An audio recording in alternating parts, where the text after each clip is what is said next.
À partir de combien d'essais on accepte qu'on ne peut pas sortir? Moi j'en suis à 12. 12 fois que je descends de mon appartement, que je passe devant la loge du concierge, que je franchis le seuil de l'immeuble. 12 fois que je pars dans une direction différente. Et 12 fois que je retrouve la même tache d'huile, le même graffiti, un cercle noir, une flèche vers le bas. Le même vent qui me pousse dans le dos, obstiné. Les rues changent de nom, les façades se décalent, mais les repères, eux, reviennent toujours. Hier, j'ai voulu en avoir le cœur net.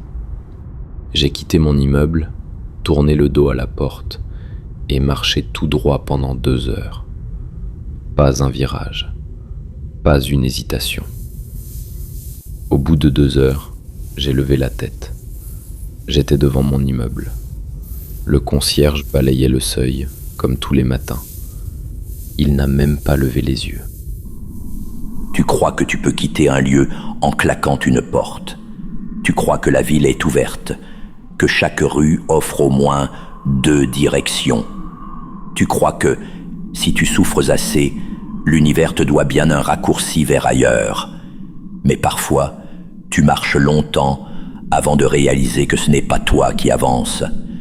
C'est le décor qui se resserre. Dis-toi que ce n'est qu'une histoire, pour l'instant. Quand j'ai emménagé ici, je n'ai rien vu d'étrange. J'avais surtout les bras cassés par les cartons et le cœur en vrac par la rupture. Le quartier avait l'air neutre, propre, silencieux, trop bien rangé. Les façades beiges, les balcons avec 2 plans identiques, les rideaux blancs tirés avec soin. Rien qui déborde, rien qui pose question, rien qui retient vraiment. Les lampadaires par contre m'ont frappé, trop haut, comme pensés pour une autre échelle de corps. La nuit, ils éclaboussaient la rue d'une lumière pâle, verticale, qui allongeait les ombres jusqu'aux portes, comme si chaque entrée devait être reliée à sa propre tache au sol. Et puis il y avait ce vent. Pas une tempête, pas des bourrasques, juste un souffle continu, obstiné, qui remontait la rue.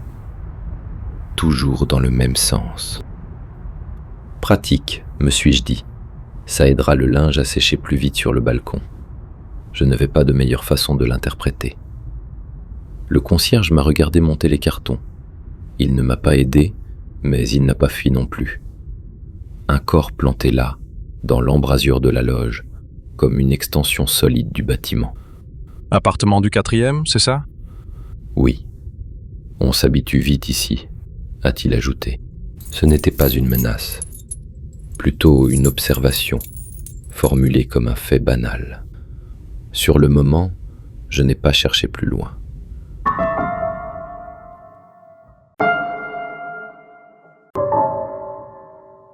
Je me suis organisé comme je sais faire. Liste, horaire, micro-objectif. Ne plus penser à elle, c'était impossible. Alors j'ai décidé de penser à autre chose, mais de façon méthodique. Le matin, café à la fenêtre. Je regardais la même femme traverser la rue avec son chien. Même heure, même pas régulier, même manteau. Une précision sans ostentation. Le vent remontait la rue, toujours dans le même sens. Il poussait les feuilles mortes contre les bordures, les alignait en petits tas bien nets, comme s'il arrangeait lui-même le décor. Je l'ai pris comme un repère. Si je savais d'où venait le vent, je savais où j'étais. Je notais des choses. Un bruit de volet qui claquait toujours à 8h12. Une voiture bleue, mal garée devant le même portail. Une affiche froissée sur un panneau. Promo pour un fast-food lointain que je ne localisais jamais. Je ne cherchais pas la logique. Je ne voyais là qu'un cadre sur lequel accrocher ma nouvelle vie. Moins je pensais à l'appartement d'avant, plus je décrivais celui-ci. Je me suis demandé si j'avais toujours fait ça. Noter, observer, contrôler. Avec elle aussi, je comptais les signes. Les silences qui duraient trop longtemps, les phrases qu'elle répétait, les habitudes qui se rigidifiaient. Je cherchais la logique, le moment exact où tout avait basculé, comme si comprendre pouvait m'aider à réparer. Mais peut-être qu'il n'y avait rien à comprendre. Peut-être que je ne faisais que tourner autour du vide en espérant qu'il se remplisse. Ici, au moins, j'avais de nouveaux détails à noter, de nouvelles boucles à dessiner. Le concierge balayait souvent devant l'entrée. Il ne dépassait jamais vraiment le seuil de la résidence. Je le croisais, je le saluais. Son regard restait en surface, mais je sentais qu'il enregistrait chacun de mes mouvements, comme on enregistre des passages dans un couloir.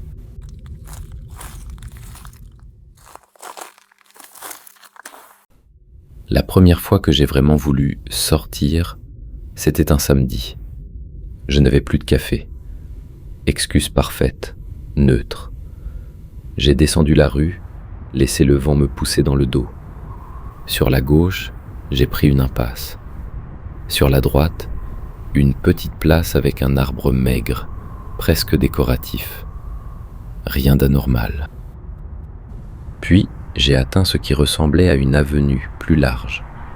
Des voitures, un trafic plus dense, quelques enseignes lumineuses. Je me suis senti rassuré. Le quartier n'était qu'un fragment de ville comme un autre. Je suis allé au supermarché, j'ai acheté du café, du pain, des trucs inutiles, juste pour remplir un peu plus les sacs. Sur le chemin du retour, j'ai choisi une autre rue, histoire de varier. Le vent m'a frappé au visage, le même souffle, inchangé. J'ai levé la tête, les mêmes lampadaires trop hauts, les mêmes façades sages. J'ai pensé, c'est une architecture standard, c'est normal.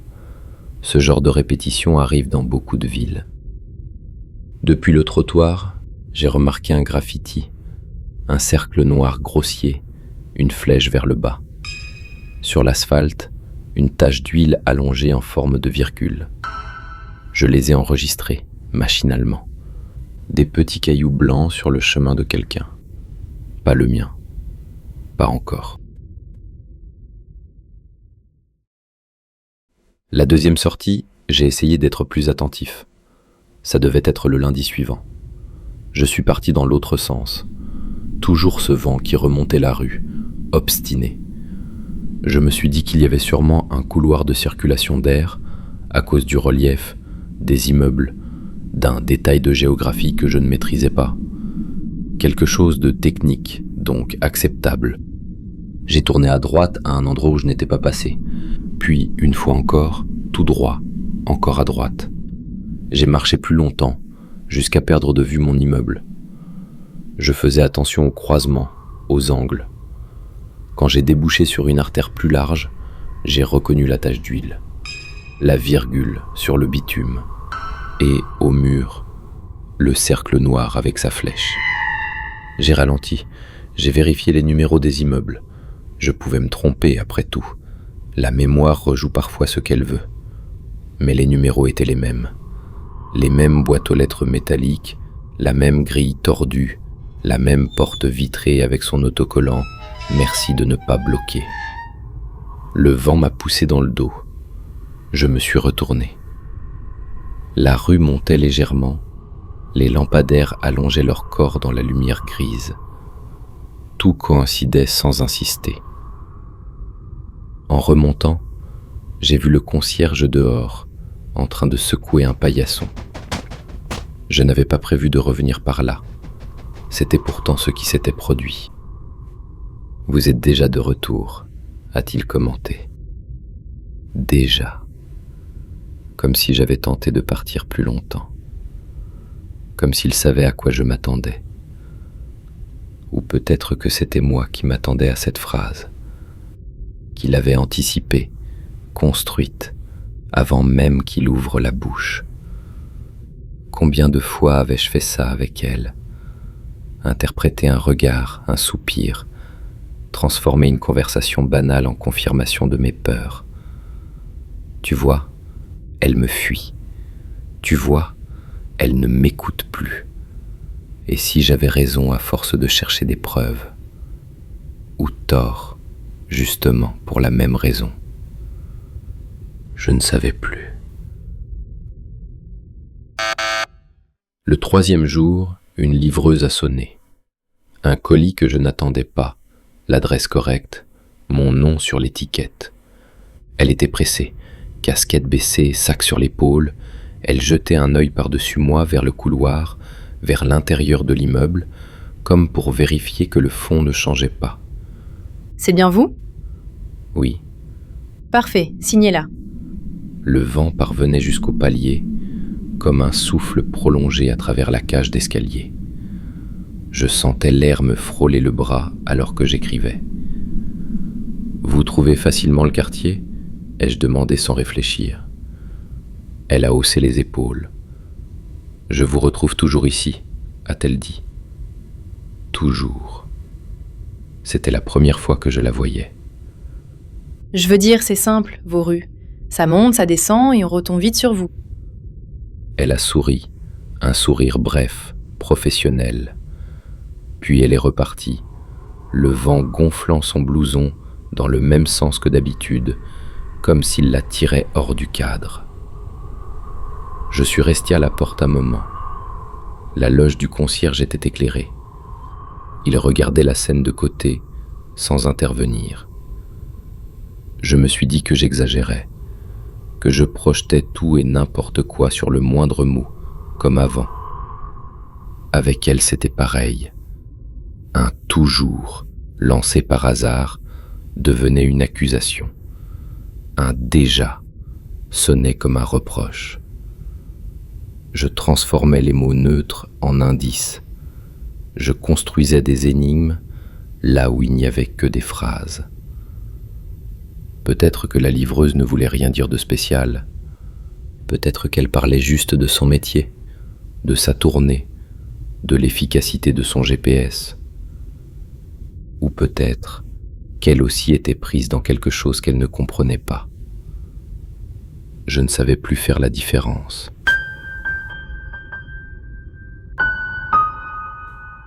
Je me connais. Quand quelque chose cloche, je rationalisais l'excès. J'ai commencé à dessiner un plan. Position de mon immeuble, des rues adjacentes, de la petite place, de la supposée avenue plus loin.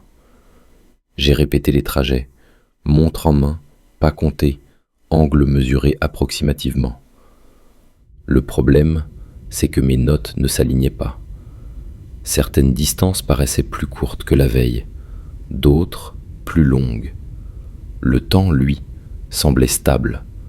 Je n'avais pas de trou flagrant. Le vent ne changeait jamais. Il venait toujours de la même direction, que je monte ou que je descende, que je tourne à gauche ou à droite, comme un flux collé à ma peau plus qu'à la géographie. J'ai développé une hypothèse pour me calmer.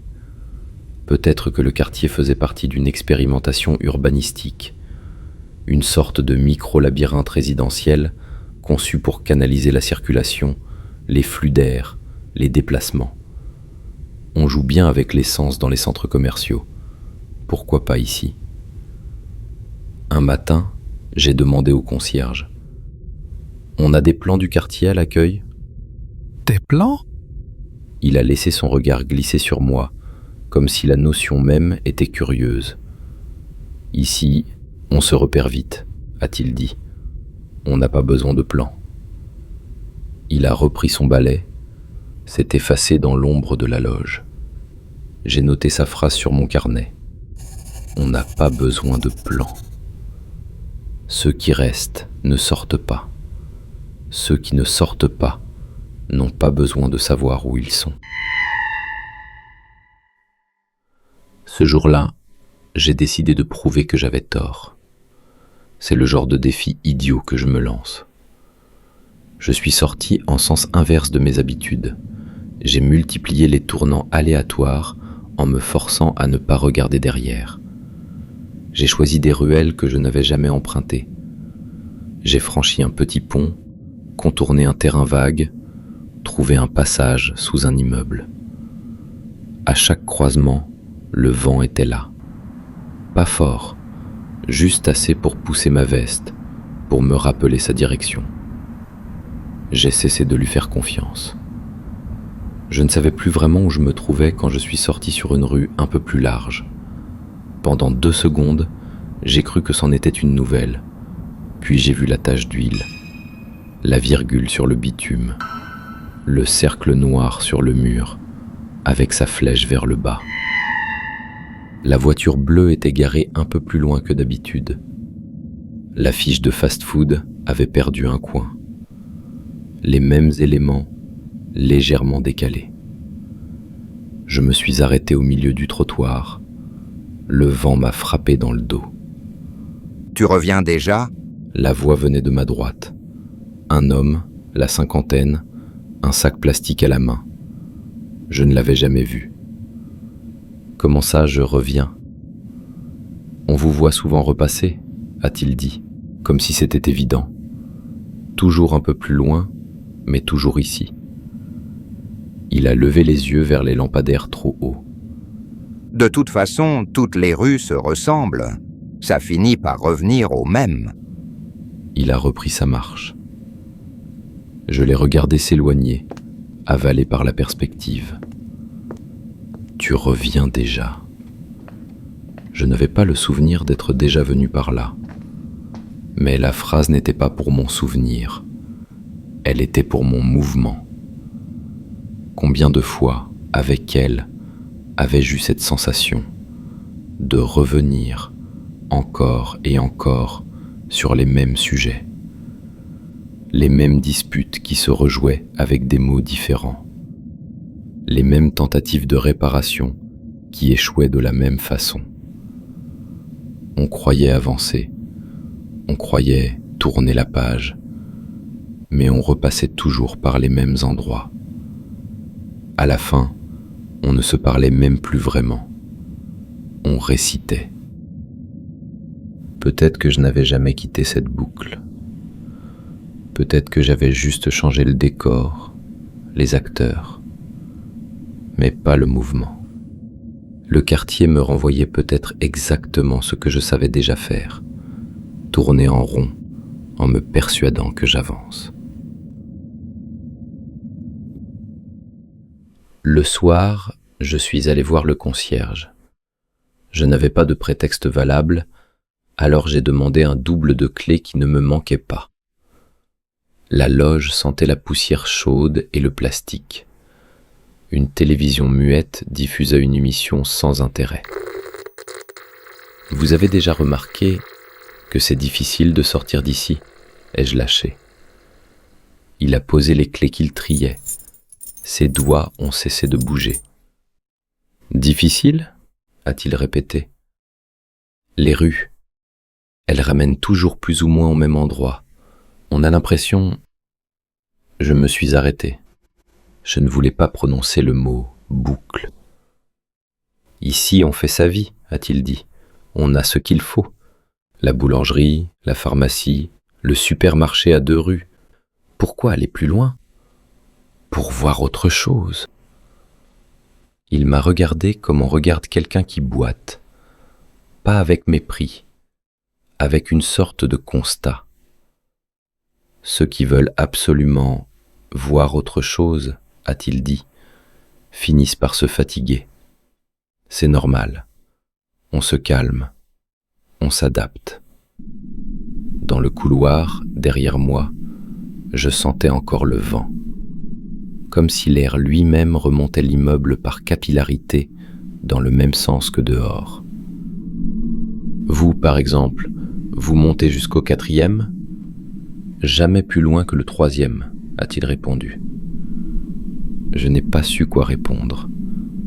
Pourquoi le 3e ? Qui avait-il au-dessus ? Dans l'ascenseur, en remontant, j'ai eu l'impression que la cabine se déplaçait horizontalement. Quand les portes se sont ouvertes, j'étais bien à l'étage, mais le couloir semblait une variation de lui-même. Même moquette, même porte. Un tableau au mur que je ne me souvenais pas avoir vu. Ajouté ou simplement remarqué. J'ai noté ça aussi. La livreuse est revenue une semaine plus tard. Ou le lendemain. Je n'étais plus sûr des jours. Elle a sonné à la même heure. Le vent s'est engouffré dès que j'ai entrebâillé la porte, comme s'il guettait derrière elle. « Encore un colis pour vous », a-t-elle dit. Je n'ai rien commandé. Pourtant, vous êtes sur ma tournée. Toujours. Toujours. Toujours. Le mot revenait. « Vous venez par où ?» ai-je demandé. « Par où ?»« De la ville. D'où vous arrivez ?» Elle a regardé la cage d'escalier comme si la ville était en haut ou en bas. « Je monte, je descends », a-t-elle répondu. « Je rends juste les adresses dans l'ordre le plus rapide. » « Et pour sortir du quartier ?» Une microseconde de flottement. Ses yeux ont dérivé vers la fenêtre du palier, vers la rue. « Je continue la tournée », a-t-elle dit. « De toute façon, je vous dépose toujours ici. » Elle a tendu le terminal pour signer.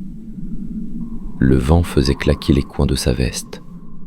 Même quand elle se décalait, même quand elle se tournait vers l'escalier, le souffle restait aligné.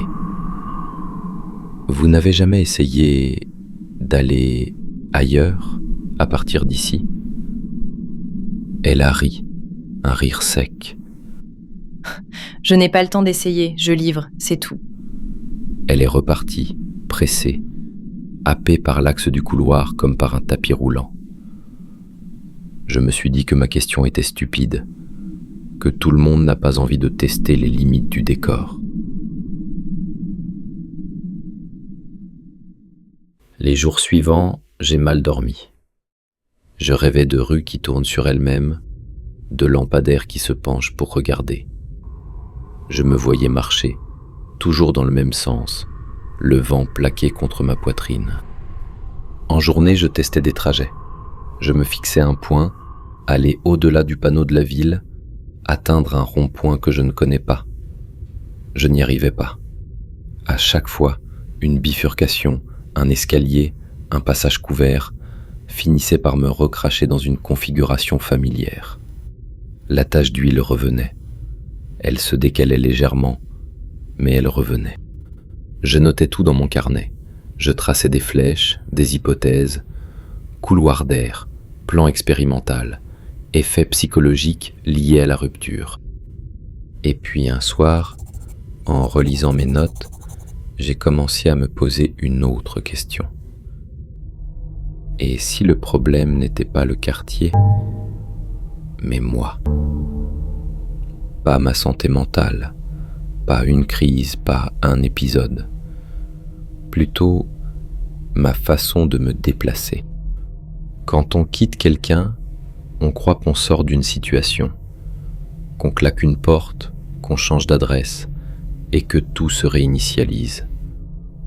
Mais les gestes reviennent, les mêmes réflexes au réveil, les mêmes trajets mentaux. On cherche les mêmes repères, on évite les mêmes sujets, on se raconte les mêmes histoires pour justifier pourquoi on est là. Le quartier peut-être ne me retenait pas. Il me reflétait.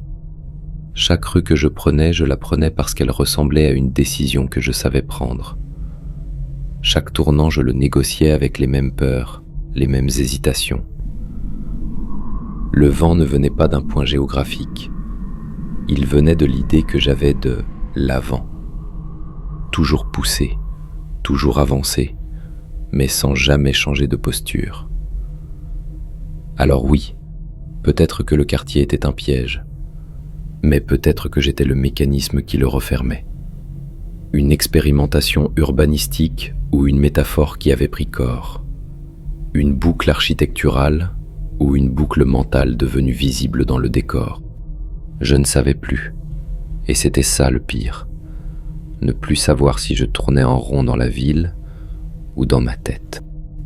J'ai commencé à envisager autre chose. Et si je ne cherchais pas vraiment à sortir? Et si au fond, ce quartier m'offrait exactement ce dont j'avais besoin? Un cadre stable, prévisible, où je pouvais tourner indéfiniment sans jamais avoir à affronter ce qui m'attendait ailleurs.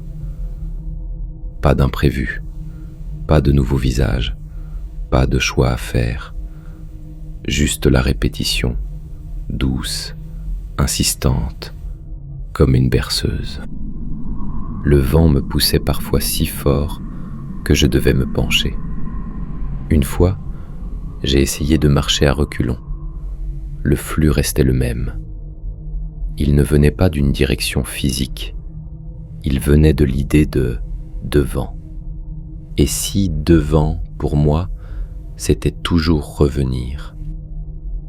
Avec elle, avancer voulait toujours dire revenir. Revenir sur ce qui n'allait pas. Revenir sur ce qu'on s'était dit. Revenir sur les mêmes peurs, les mêmes reproches. On appelait ça communiquer. Mais c'était juste tourner en rond dans une pièce de plus en plus petite, jusqu'à ce qu'il n'y ait plus de place pour bouger.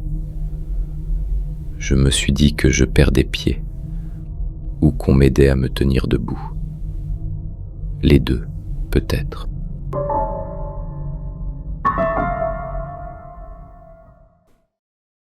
Un matin, j'ai décidé de tout miser sur un coup. Pas de plan, pas de calcul, juste une marche en ligne droite. Je suis sorti de l'immeuble sans regarder le concierge. Si je lui avais parlé, il aurait dit quelque chose comme « Vous revenez toujours ». Je ne voulais pas l'entendre. Le vent m'a poussé dans le dos. Je l'ai accepté. Rue, trottoir, place, parking. J'ai continué tout droit autant que possible. Quand un bâtiment barrait la route, je prenais le passage qui semblait le plus aligné avec ma trajectoire. Je ne regardais pas les numéros, pas les enseignes.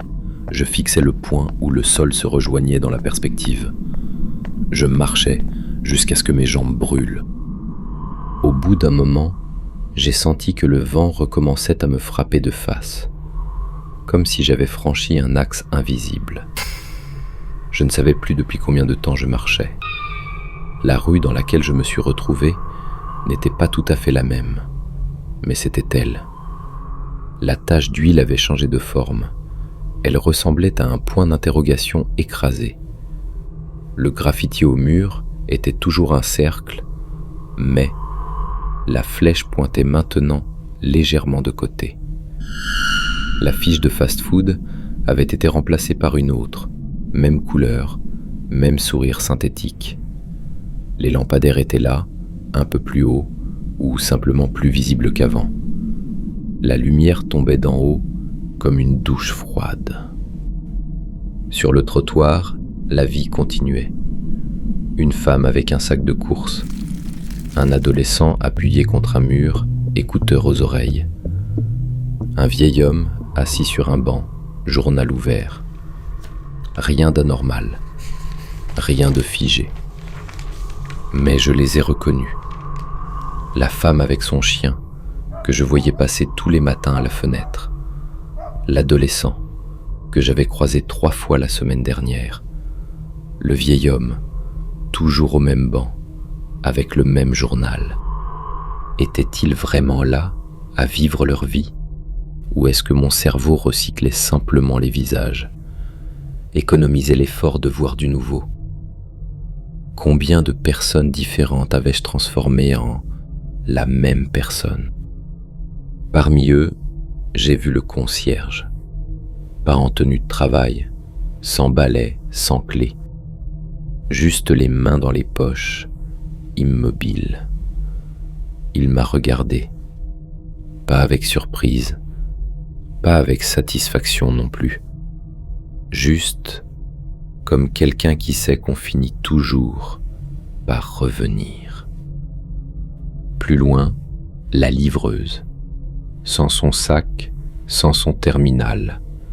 Appuyée contre un lampadaire, elle regardait son téléphone. Elle a levé les yeux vers moi 1 seconde, puis elle a repris sa lecture, indifférente. Peut-être qu'elle ne m'avait pas reconnu. Peut-être qu'elle me reconnaissait trop bien. Le vent a redoublé. Il poussait dans le dos de tous ceux qui marchaient, tous dans la même direction, vers l'intérieur du quartier. Ou peut-être que c'était moi qui voyais une direction là où il n'y avait qu'un hasard, comme j'avais vu des signes partout, avec elle, des confirmations de ce que je craignais déjà. Je me suis arrêté au milieu de la rue. Personne ne me regardait vraiment. Personne ne semblait inquiet. Leur normalité était parfaite, trop parfaite, ou juste normale. J'ai compris que je ne sortirais pas. Pas comme ça. Pas en marchant plus longtemps, plus vite, plus loin. Le quartier ne fonctionnait pas selon une logique simple. Soit il était vraiment construit comme un piège, un circuit qui ajustait l'espace pour nous garder, soit c'était moi qui ajustais tout pour retomber sur les mêmes points, les mêmes phrases, les mêmes visages. Une sorte d'économie mentale. Avec elle, c'était déjà comme ça. On revenait sur les mêmes conversations parce que c'était plus simple que d'en commencer de nouvelles. On recyclait les mêmes sorties, les mêmes amis, les mêmes sujets. Pas par flemme, par peur que quelque chose de neuf ne fonctionne pas, par peur de découvrir qu'on n'avait plus rien à se dire. Alors on tournait, on restait. On ne peut pas vivre en permanence dans la nouveauté. Alors on recycle, on revient. Le vent a cessé d'être une anomalie. Je l'ai senti traverser ma chemise, remonter le long de ma colonne vertébrale. Ce n'était plus un indicateur d'erreur, c'était un rythme. Je me suis tourné vers le concierge. « D'accord », ai-je dit. Je ne savais pas à quoi je consentais. Au quartier, à la boucle, à l'idée que je ne chercherais plus à m'échapper, ou simplement au fait de rester en vie, quelque part, même ici. Il a hoché la tête, comme s'il cochait une case. « On s'habitue vite », a-t-il répété. La livreuse m'a lancé un regard. Sans sac, sans colis, elle n'avait plus rien à déposer. Je n'étais plus une adresse sur son trajet. J'étais un point fixe. Je suis remonté vers mon immeuble. Les façades étaient les mêmes, mais je les ai vues différemment. Non plus comme un décor à contourner, mais comme une structure dans laquelle évoluer. Dans l'appartement, j'ai rangé mon carnet.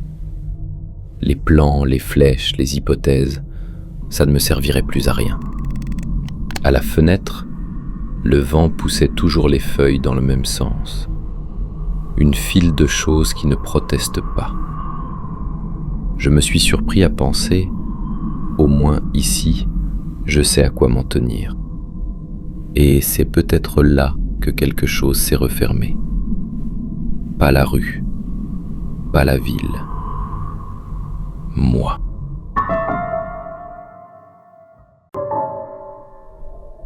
Tu vois, finalement, il a trouvé ce qu'il cherchait. Pas une sortie, une raison d'arrêter de chercher. C'est drôle, comme on peut confondre les deux. Tu te dis peut-être, moi, je ne me serais pas laissé faire. C'est ce qu'ils pensent, tous, au début.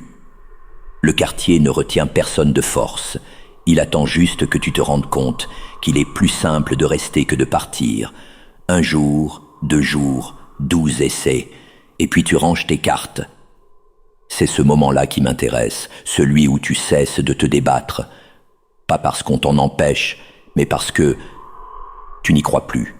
Mais toi, quand tu fermeras cette histoire, tu sortiras peut-être faire un tour. Tu prendras une rue que tu connais bien. Tu tourneras au coin habituel. Et peut-être que, juste une seconde, tu te demanderas « Est-ce que je choisis vraiment ce chemin ?» Ne t'inquiète pas, c'est normal, le décor n'a jamais eu besoin de murs, juste d'un peu de patience. À bientôt, ou à tout de suite, selon le sens du vent.